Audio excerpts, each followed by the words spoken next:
time that the Department of Justice, at your behest or your involvement, gave Paul Gambetta immunity, did you do so knowing about all of the posts he had on Reddit and capturing all of those posts and correspondence where he was asking how to wipe or completely erase on behalf of a VVIP, so to speak?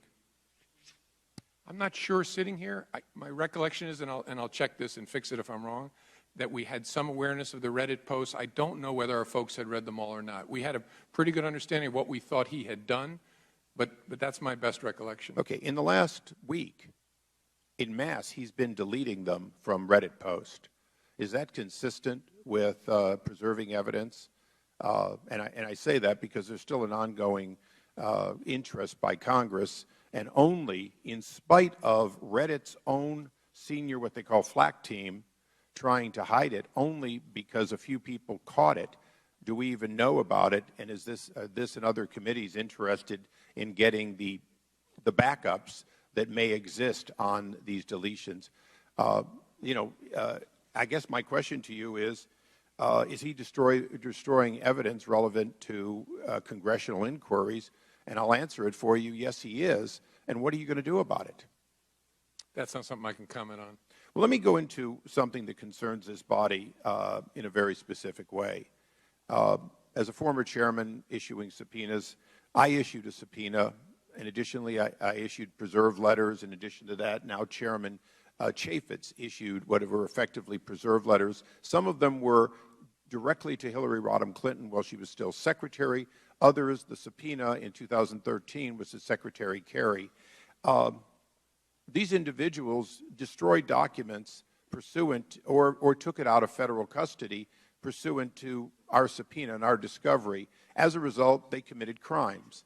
My question to you is, when I was a chairman and I wanted to grant immunity to somebody, I had to go notice the Department of Justice, and you were consulted. Isn't that correct? In a particular matter? In any matter. I don't know whether the FBI is consulted in that circumstance. Okay. For the record, yes. The Department of Justice does not grant immunity without checking with federal law enforcement to see whether it will impact any ongoing investigation. That's the reason we have a requirement to give notice. When the reverse was occurring, you were handing out like candy, according to some, immunity. Did you, or to your knowledge, Department of Justice, confer with Chairman Goodlatte, Chairman Chaffetz, Chairman Smith, or any of the other chairmen who had ongoing subpoenas and investigations? Not to my knowledge.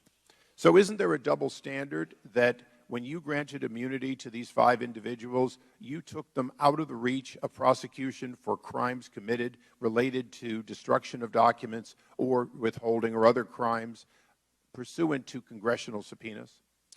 I don't think anybody was given transactional immunity. Oh, really? Now, we have not allowed to make your immunities public, but I'm going to take the privilege of making one part of it public. I read them.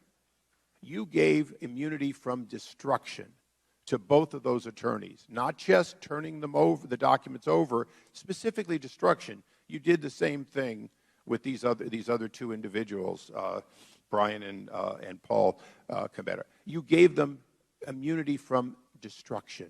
Yeah, I don't think, well, again, I could always be wrong, but I don't have them in front of me either. Well, because you don't let us take them out of the SCIF, it's a little hard for us too. But the fact is, when you read them... My answer, I'm pretty sure that what was granted was use immunity.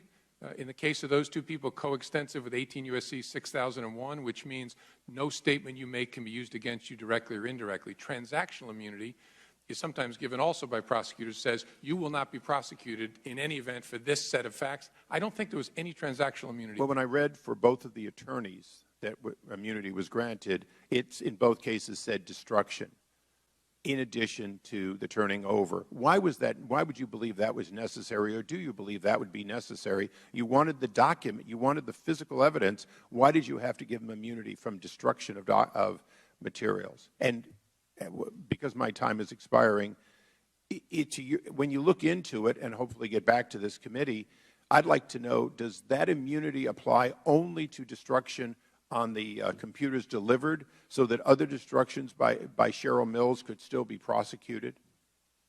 Yeah, again, my recollection is no transactional immunity was given. A protection of statements was given to the Combetta guy and Mr. Pagliano.